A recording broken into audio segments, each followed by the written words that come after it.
igihe cyose naronka akaryo mwigisha yasohotse naca mpagurutsa abanyeshure kugira ndabaririmbisha nkabaririmbisha ngafata inkoni ya mwigisha nkagira ko ari gitaha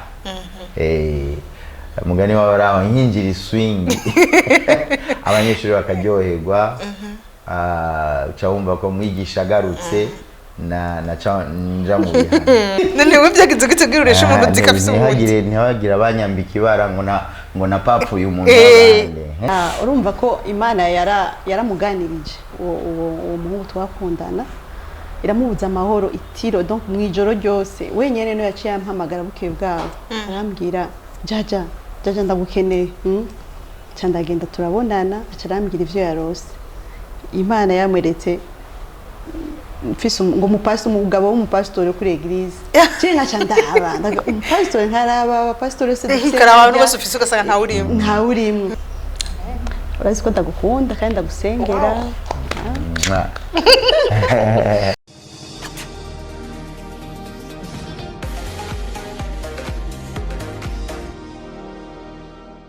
ndabaramutse mwese bakunze ibiganiro vya HTV nongere kandi ndabahe n'ikaze muri kino kiganiro cacu uno munsi tubafite ikiganiro kiri special ikiganiro kidasanzwe ko mumenyereye muri ibiganiro bibiri ikiganiro c'intahe n'ikiganiro c'ingo n'imiryango uno munsi rero twashatse guteranya ivyo biganiro bibiri murumva ko kidasanzwe dufite n'abatumire badasanzwe uno munsi dushaka kubabwira ivyerekeye intahe y'uwo musanzwe muzi Apotre Apollinaire Habonimana ariko muri yo ntaye kandi turaza kumva n'izindi impanuro zijanye n'urugo ubijanye n'ivyo muhamagaro wiwe ubijanye n'icimana imwitezeko n'icimana bayitezeko umupfasoni wiwe mu vyo baba ariko barakora mu gukorera Imana tutatevye twashaka tubaha ikaze twabasanze aho basanzwe baba kandi batwakiriye neza muraza kurareza kuba bisa neza turi kumwe na Apollinaire turabaramukije turanabashimiye kandi kubona mwatwemereye amahoro cyane amahoro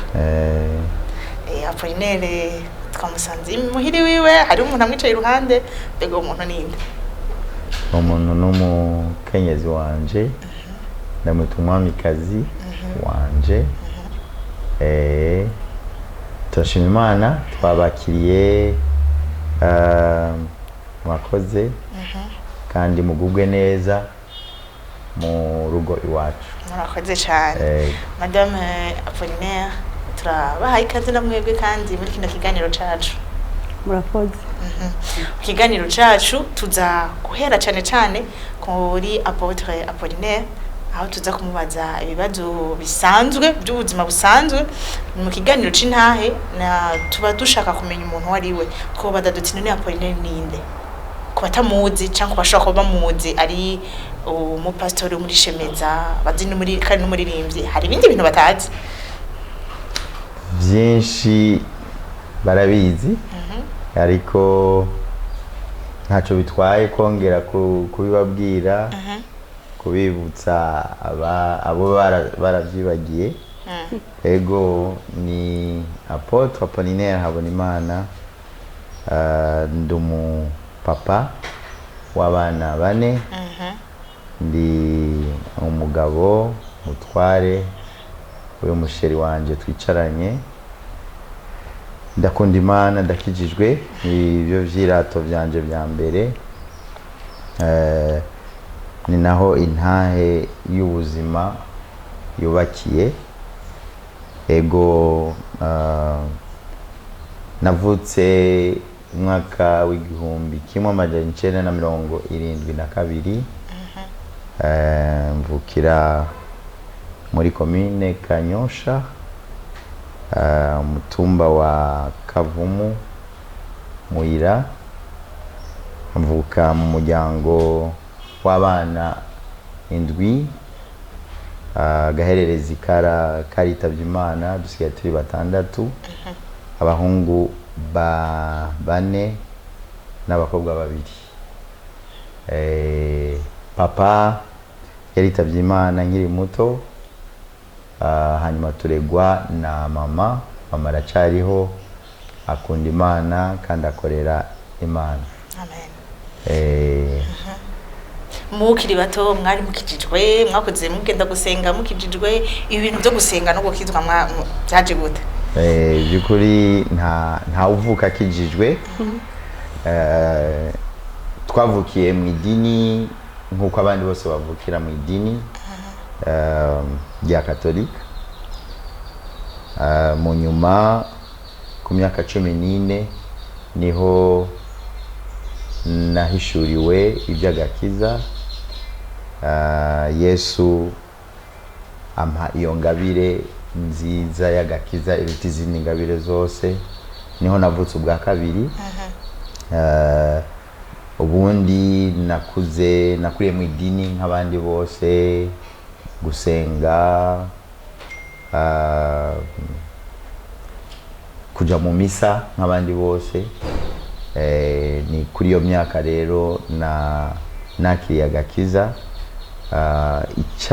Icyatanguriye uko kuvuka ubwa kabiri, nagiriwe umugisha wo kwiga ku ishuri ry'abamisiyoneri kwa Johnson. Twarigisha ijambo ry'Imana rero kuva muri mu wa mbere primaire. Twarigisha ijambo ry'Imana. Nibaza ko mu bigo byinshi by'amashure akukira amadini atandukanye hari ikigwa cya religion, abantu benshi biga ari abana. Twarigishwa ibyo gusenga muri ubwo buryo. Rero ho kubera ko ryari ishure ry'abakizwa, Johnson yari asanzwe ari umukizwa. Ishure rero baragerageza kutwigisha ijambo ry'Imana. Nari mfise rero umugenzo, navukiye mu muryango munini w'abakatolika. Hanyuma ntanguye amashure y'intango, ntangura kumva ibyo bakizwa, ijambo ry'Imana, guhimirizwa kwisomera Bibiliya. Ni muri icyo gihe rero amaze gukwiza imyaka 14 iryo jambo numva kuva nkiri muto ryahavuye rishikana kuri icyo gikorwa cyangwa muri ubwo buzima bwo kuvuka ubwa kabiri. Ego novuga ngo Apollinaire yavutse ubwa kabiri, ari we wa mbere abikoze mu muryango iwabo canke hari n'abandi bantu mu muryango bari bamaze kubikora aravyigana baramwumva? Mu muryango iwacu nije nakijijwe ubwa mbere. Nije nakijijwe ubwa mbere. Nta ntambara zikomeye zahabaye nk'uko zikunda kuba mu miryango itari mike. Ariko baramenye ko hari ikintu cabaye ku buzima bwanje, kandi ntibyari gukunda ko ndaginuma. Kuva icyo gihe rero ngira umutwaro wo gusengera n'umuryango wanje kugira ngo uko kuri nahishuriwe ubuzima